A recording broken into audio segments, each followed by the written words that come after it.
The lawyer's voice was calm, almost detached, as he read the final lines of my grandmother's will. To Daniel Chandler, I leave the condominium at Green Lake, Seattle, including all associated rights and financial accounts. To Sophie Chandler, he paused briefly, his eyes shifting toward me, I leave the family farmhouse and adjoining wetlands near Clamoth Marsh, Oregon. The words seemed to hang in the air longer than they should have. Daniel smiled, smug and satisfied, already pulling out his phone as if to text someone the news. His wife leaned over and whispered something that made him chuckle under his breath. I heard it anyway, a swamp shack perfect for her. Eric, my husband, didn't even try to hide his disappointment. That's it? A rundown farmhouse? Sophie, we don't need some rotting shack in the middle of nowhere. We need real assets, something we can sell. He rubbed his forehead, muttering, Unbelievable. The lawyer cleared his throat. There is also a sealed envelope specifically addressed to you, Miss Chandler, at the request of your grandmother. He slid it across the polished table toward me. My name, written in her familiar looping script, stopped me cold. I hadn't seen her handwriting since the last birthday card she sent me, 2 years before she passed. The meeting ended quickly. Daniel was already on his phone arranging renovations for his new condo. Eric stormed out muttering about mortgage payments, and I stood there, holding a deed to a place I barely remembered and a letter that felt heavier than paper should. Back home, Eric didn't even wait before starting in again. We should sell it immediately, Sophie. We could pay off the visa, maybe put a down payment on a real place. Why keep a dump like that? It's useless. I didn't answer him.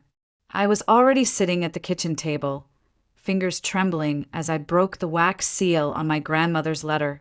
Her words were written in the same steady hand I remembered. My dear Sophie, the house is waiting for you. It is not worthless, no matter what others say. It holds something only you can understand. Go there alone. Stay one night, listen, and you will know why I left it to you. My throat tightened, tears stinging unexpectedly. For the first time in years, someone had asked me to listen, not to them, but to myself. That night, while Eric ranted about bills and practical decisions, I quietly packed a bag. In the morning, I called work, requested a week off, and loaded my car. I didn't know what I would find in Clamoth Marsh, but I knew one thing for certain. I had to go. The city faded behind me faster than I expected. One moment, Portland's skyline glimmered in my rearview mirror, steel and glass reflecting the pale morning sun. And the next, it was gone, replaced by open highway and a sky that seemed impossibly wide. I hadn't driven this far south in years, maybe ever, but the road felt oddly familiar, like an old song I couldn't place. Traffic thinned the farther I went.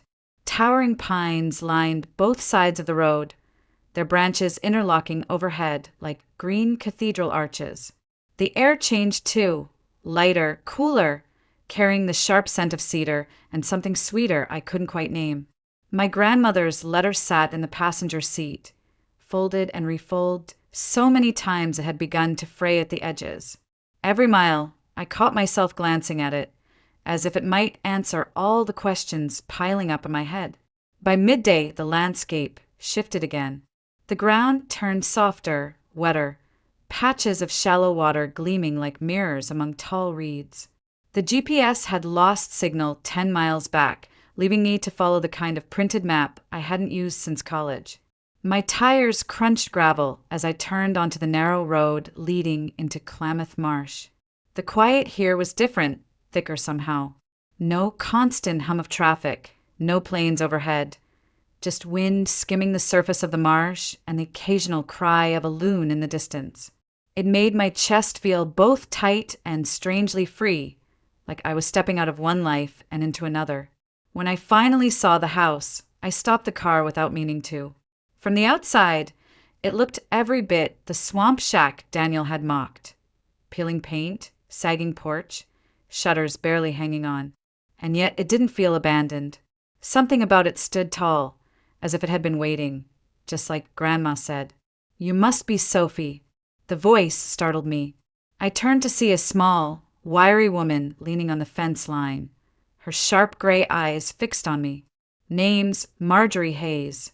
Your grandma and I were neighbors for 40 years. I managed a polite smile. You knew her well. Better than most, she said, her expression softening. She always said the house would find its way back to you. Guess she was right. I looked back at the house, trying to ignore the shiver running up my spine. She said it was waiting. Marjorie nodded slowly. It does that, you know, for the right people. She smiled again, but there was something knowing in it, like she was watching me step into a story I didn't understand yet. I tightened my grip on my bag and headed toward the porch. The steps groaned under my weight, but didn't give way. The key slid into the lock like it had been used yesterday, and when the door swung open, the scent of apples and honey hit me so hard I froze. This place wasn't empty. It was alive, and it had been expecting me. I hesitated on the threshold, gripping the doorframe as though it might push me back. The scent of apples and honey lingered in the air, warm and welcoming, impossible for a house that had supposedly sat empty for years. My boots tapped against the hardwood floor as I stepped inside, the sound oddly muffled, like the house didn't want to echo. The living room looked nothing like I expected. There was no dust, no cobwebs, no sign of neglect. A knitted throw lay folded neatly on the sofa. The coffee table was bare, except for a small ceramic bowl holding 3 perfectly polished red apples. A brass clock on the mantel ticked softly, as if someone had wound it that very morning. I caught my breath. Hello. My voice trembled slightly, ridiculous as it sounded, but part of me expected an answer. Silence, warm, unthreatening but very present.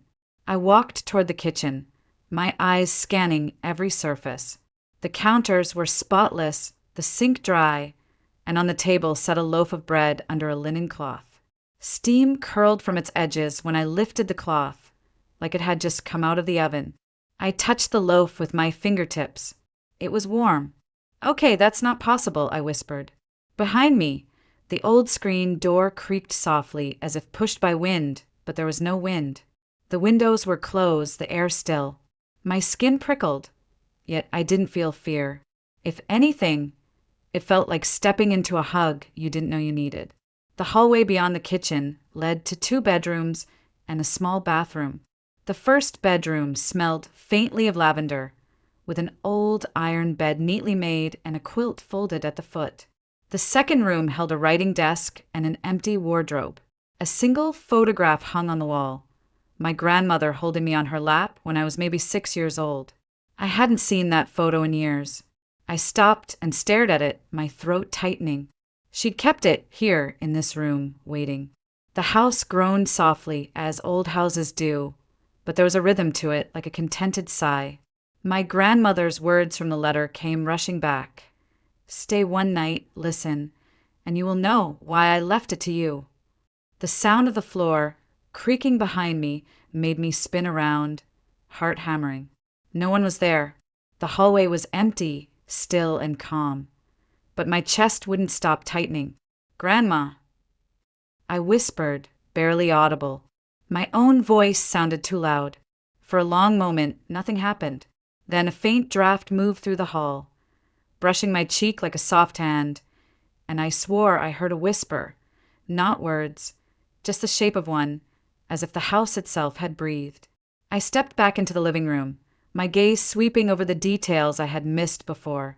The photographs on the mantel, the small crystal vase holding a single dried rose, the woven rug in front of the hearth. None of it looked abandoned. None of it looked neglected. It looked loved. And that's when it hit me. This wasn't a house waiting to be sold or gutted or flipped. This was a home, and somehow it had been waiting for me. I set my bag on the sofa and sat down, feeling the strange warmth of the room seep into me. For the first time since leaving Portland, my shoulders loosened, the knot in my stomach easing. Maybe I was imagining things, maybe it was just the emotional weight of Grandma's death. But I couldn't shake the sense that I hadn't walked into an empty building. I had walked into something alive, something that had been expecting me. As I leaned back, my eyes drifted to the ceiling, and that's when I noticed it. A faint line of dust disturbed near the far corner, like a hidden seam. A hatch? An attic entrance? The house seemed to sigh again, as if it knew I'd seen it. The seam in the ceiling kept pulling at my attention. It wasn't obvious, just a faint line of disturbed dust near the far corner of the living room, barely visible unless you were looking for it. I stood on the sofa, stretching to touch it, and felt the edge of a recessed handle. An attic hatch. A step ladder leaned neatly against the back porch wall, almost too conveniently placed. I brought it inside and climbed up, pulling the hatch gently. It opened with a slow groan, a puff of air carrying the faint scent of cedar and something older, paper, maybe in time itself. The attic wasn't what I expected. No piles of broken furniture or moth-eaten clothes. Instead, it was intentional. A single room, small but perfectly arranged, with bookcases lining both walls and a sturdy writing desk under the gable window. Everything was clean, organized, almost reverent, as if someone had tended it even after my grandmother's passing. On the desk sat an envelope with my name written in her careful, slanted handwriting. Sophie. My hands shook as I opened it. If you are here, it means the house has accepted you. It has waited, just as I asked it to. This land and this home have always protected us, but they ask for something in return. Care, honesty, and the willingness to listen. There are those who see only what they can take, but this place will show you what it truly is. Trust it, Sophie. Trust yourself. This room is now yours. Use it well. I pressed the letter to my chest, the paper soft and warm for my hands, and sank into the chair. The drawers beneath the desk were locked, but a small brass key was taped to the underside of the writing surface. I used it to open them and froze. Inside were deeds, maps, and old journals. The property wasn't just the house and 25 acres mentioned in the will.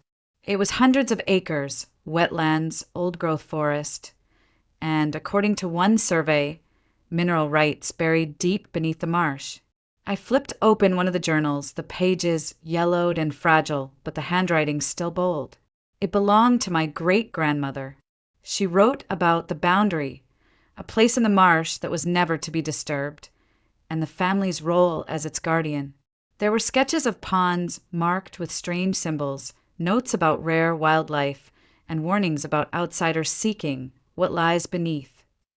Another folder contained photographs, black and white images of men in suits standing at the edge of the marsh, holding maps, their faces obscured by hats. On the back of one photo, my grandmother had written, "They never stopped trying." I sat there, staring at the evidence of a history I never knew existed. My family had been fighting to protect this land for decades, maybe longer, and now it was my turn.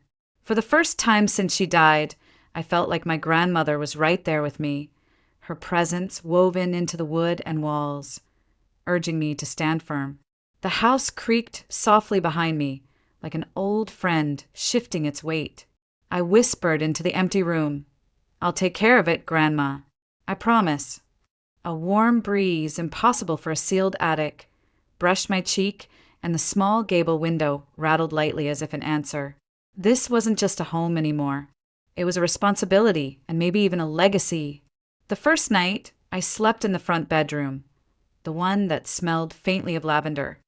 I expected it to feel cold, lonely, maybe even a little haunted. Instead, it felt safe. The sheets were soft, the air warm despite the old windows, and when I woke in the middle of the night, I thought I heard a faint hum, almost like a lullaby coming from the walls themselves.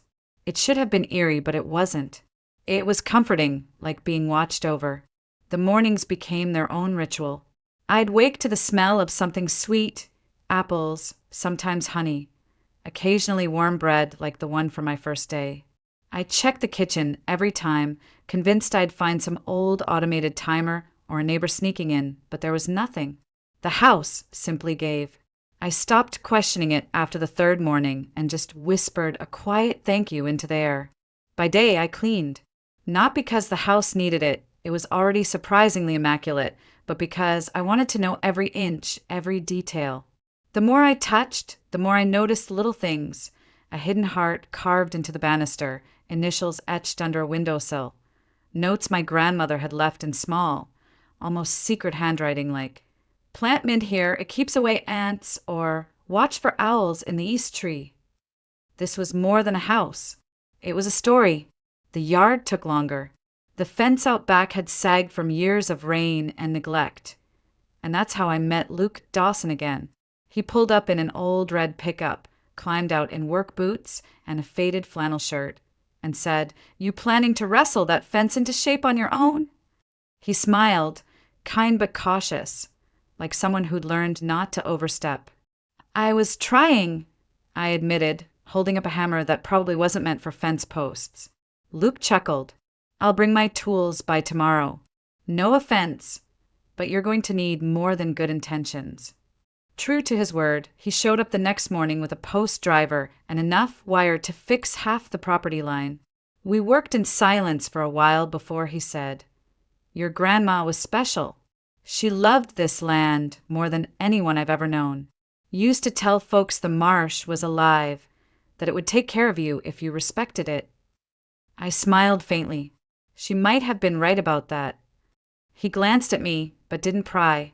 Instead, he told me about the local farmer's market, the best way to keep deer from eating young plants, and where to get fresh seedlings for spring. It was easy, natural, like we'd been neighbors for years. Afternoons were quieter. I walked the property, exploring paths my grandmother must have worn into the earth. There were places where the ground felt different, cooler, almost humming underfoot.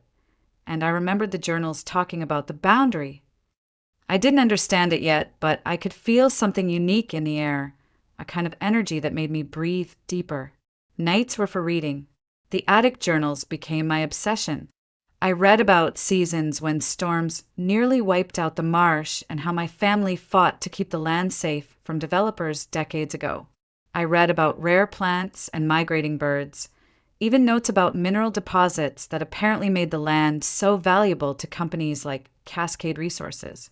My grandmother had written one line, bold and underlined, "Never sell, never surrender it." Those words became a mantra in my head. For the first time in years, I felt purpose, not as someone's wife or someone's sister, but as myself, standing exactly where I was meant to be. On the 5th day, I woke to find a basket on the porch. Fresh vegetables, eggs, and a jar of golden honey. A small note read, "Welcome home. Emash." I smiled, knowing it was from Marjorie. That night, she came by in person, bringing a stack of old recipes my grandmother used to love. "She always said you'd come back one day," Marjorie said, her eyes shining. "And she told me to tell you, don't be afraid when the house talks. That's just its way." I laughed nervously. "You're saying it's alive?" Marjorie shrugged like it was the most ordinary thing in the world. "Maybe not like you and me, but yes, in its own way." Later, lying in bed, I heard a soft creak from the hallway, then the faint smell of apple pie filling the air. I whispered, "Good night, Grandma, and thank you." The shutters rattled gently, even though there was no wind. This wasn't just healing, it was transformation. I hadn't realized how broken I'd been until the house, the land, and even these neighbors began stitching me back together, piece by piece. It started with a phone call. I was kneeling in the garden, hands deep in rich soil, when my cell phone buzzed with a number I didn't recognize. I hesitated, wiped the dirt on my jeans, and answered, "Ms. Chandler." The voice was smooth, professional, and unsettlingly polite. "My name is Victor Hale. I represent Cascade Resources. First of all, congratulations on your inheritance. We understand you've recently taken possession of the Chandler property near Clamoth Marsh." I froze, my grip tightening on the phone. "How do you know that?" He laughed softly, a sound rehearsed enough to feel fake. "Public records, Ms. Chandler. We keep an eye on unique opportunities, and your property is one of them. Cascade is prepared to make you a very generous offer, well above market value, for the house and all associated land rights. I didn't even have to think. It's not for sale. There was a pause, long enough for me to hear the faint hum of an office behind him. Perhaps I wasn't clear. We're talking 7 figures, Ms. Chandler. Life-changing money. You wouldn't have to worry about bills ever again. No, I repeated, sharper this time. His voice cooled. These things, they tend to work themselves out, one way or another. Keep my card just in case. Click. The call ended. 2 days later, a black SUV pulled into the driveway. Victor Hale stepped out in an immaculate suit that looked like it had never seen mud, his smile a little too wide. Ms. Chandler, he greeted as though we were friends. May we talk? I stayed on the porch, arms crossed. You already called me. My answer hasn't changed. His eyes flicked toward the marshland behind me. This land is unique, valuable. Companies like ours have the resources to make it thrive, to make it profitable. Holding on to something like this, well, it can be more trouble than it's worth. I didn't blink. Get off my property. For a split second, something hard flashed in his eyes before he smiled again. Of course, but do think about it. Progress doesn't wait for anyone. He slid a card into the porch rail and left without another word. That night, the house felt different. Not unsafe, but alert, like a dog pricking its ears at a strange noise. The shutters tapped against the siding despite still air, and when I checked the front door, the lock had engaged on its own. I whispered into the quiet, "It's okay. I'm not selling." The following morning, Luke pulled up in his truck, a coil of fencing wire in the back. Heard Cascade's been sniffing around, he said, leaning on the porch rail. Yeah, Hale came himself. Offered me 7 figures. Luke shook his head. They've been after this land for years. Your grandma kept them out, but they don't give up easy. They'll try again, maybe through lawyers, maybe by sneaking survey teams in when you're not looking. He was right. That evening, I caught 2 men in reflective vests near the southern fence line, pretending to be birdwatchers. When I confronted them, they mumbled something about public access trails and left quickly, their boots leaving deep ruts in the soft ground. By nightfall, things escalated. The old generator shed near the marsh had its padlock snapped clean, tools scattered on the ground. I called Luke, who showed up within 15 minutes, shotgun slung casually over his shoulder. This is how they start, little intimidations to make you want to sell, he said. But don't. You hear me? Don't give them what they want. I looked past him toward the marsh. The air seemed thicker, heavier, and then, for just a moment, I heard it, a faint whisper through the reeds, almost like words, though I couldn't understand them. Goosebumps rose on my arms. Did you hear that? I asked. Luke frowned. Hear what? Never mind, I whispered, but deep down I knew. The house, the land, whatever this place was, it didn't want them here either. That night I barely slept. Every creak of the house felt purposeful, every shift of the wind deliberate. When I finally drifted off near dawn, I dreamed of my grandmother standing at the edge of the marsh, her hand raised as if warning me back from something unseen. I woke with a start, heart pounding, but strangely certain of one thing. Cascade Resources wasn't just after land. They were after something specific, and my family had known it all along. The days after Cascade's visit felt different, heavier somehow, but the house seemed determined to keep me grounded. Every morning, I woke to sunlight filtering through lace curtains and the smell of something faintly sweet, like honey warming on the stove. I stopped questioning it. I just whispered thank you and started my day. I poured myself into the land. The garden beds, neglected for years, became my therapy.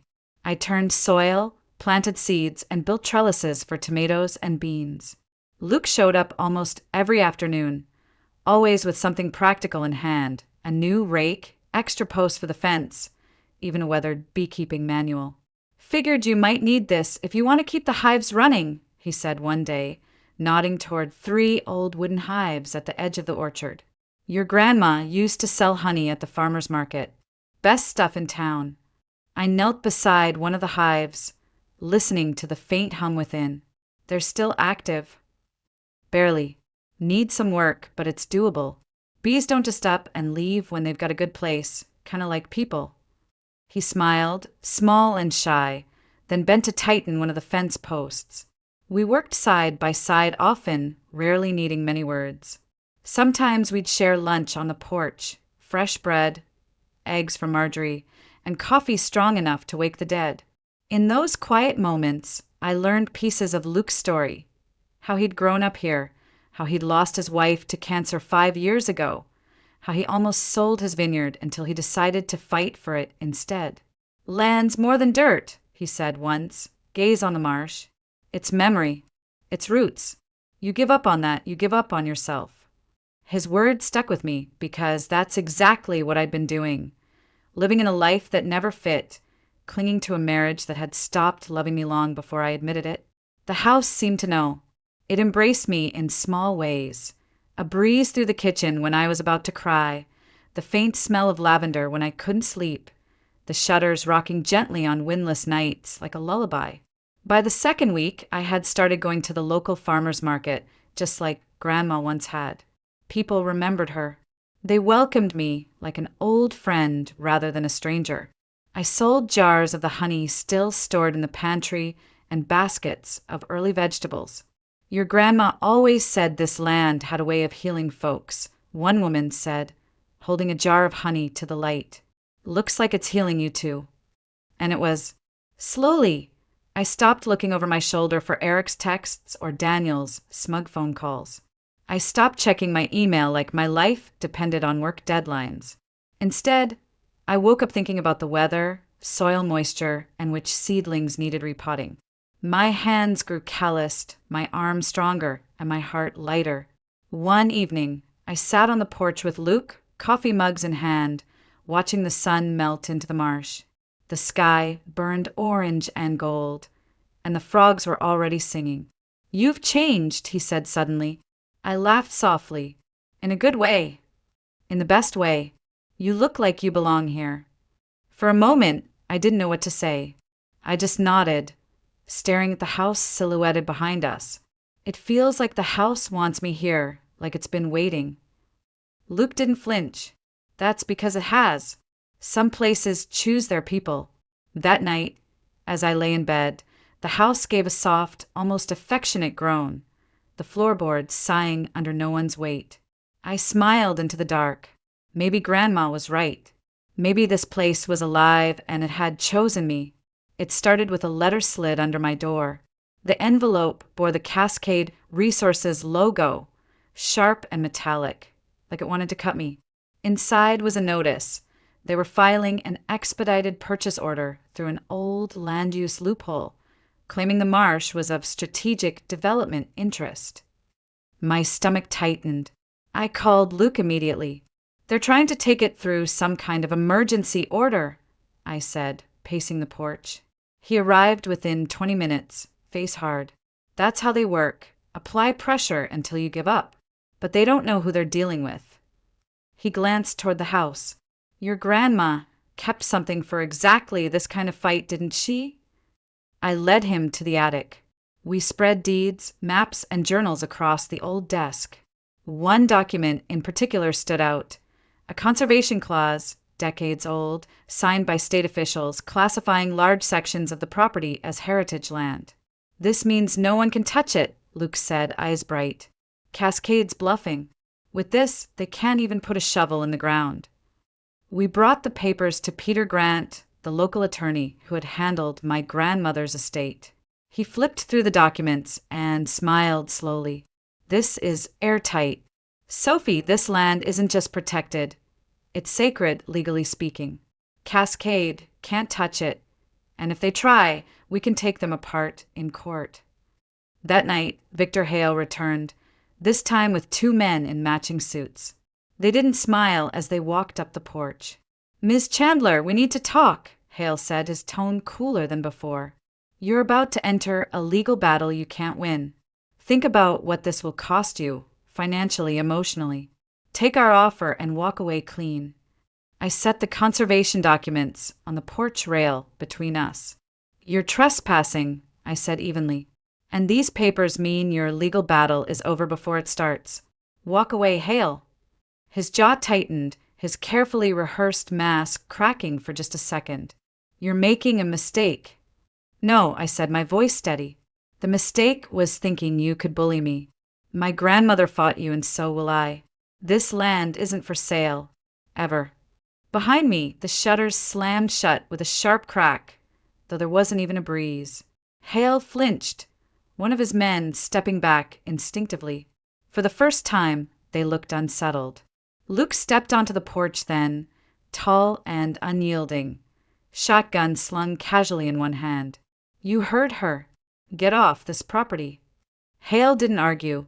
He turned, stiff-backed, and climbed into the SUV. Gravel spit from the tires as they sped off. 2 weeks later, the case Cascade had filed was dismissed without a hearing, thanks to the Heritage Clause. Worse for them, an environmental watchdog picked up the story, and suddenly Cascade had bigger problems than me. Hale sent no more letters, no more offers. They were gone. Eric called out of nowhere, voice slick and too familiar. Sophie, I heard about the land's value. We could still work something out, maybe start over. I laughed, a sound sharp and real. You didn't want me when I was nothing. You don't get me now. I hung up, blocked his number, and for the first time in years, I didn't feel guilt, I felt free. The following weekend, Luke and I stood at the edge of the marsh, watching cranes lift from the water as the sun bled gold across the horizon. You did it, he said softly. No, I whispered, looking back at the house, its windows glowing warm like eyes. We did it. Me, Grandma, even the house. He chuckled, shaking his head. Guess some places really do choose their people. The shutters creaked gently, though there was no wind.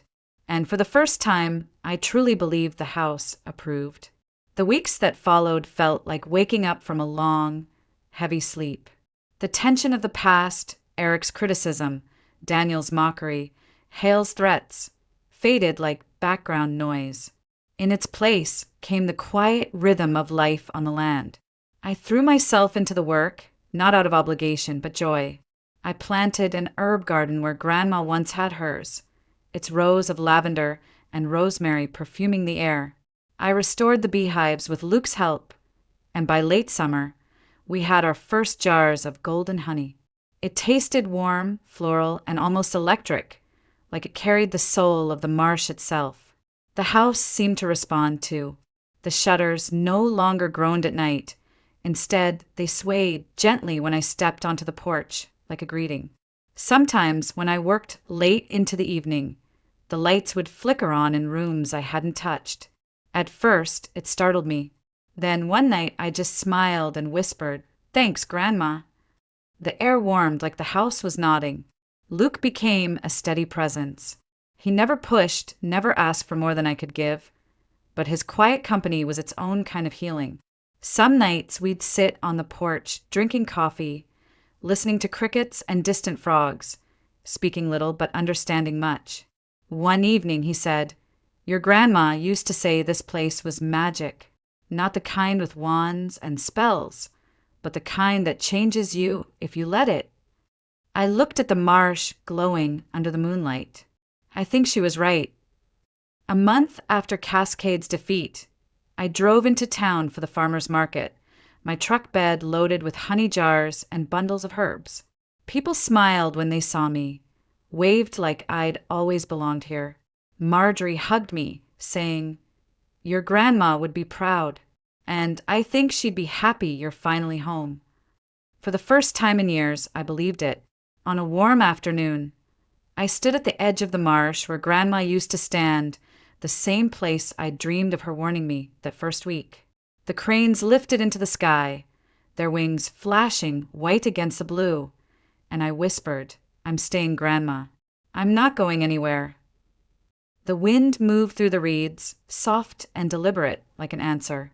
That night, I wrote in one of the journals from the attic. My entry was simple. Today, the house chose me back. When I closed the book, The shutters creaked gently, and I felt that same strange warmth wrap around me. I wasn't just surviving anymore. I was living, breathing, belonging. This house had been mocked, devalued, even threatened, but it had endured. And now, so had I. When Luke joined me on the porch later that evening, handing me a steaming mug, he smiled in that quiet, sure way of his. So, what now?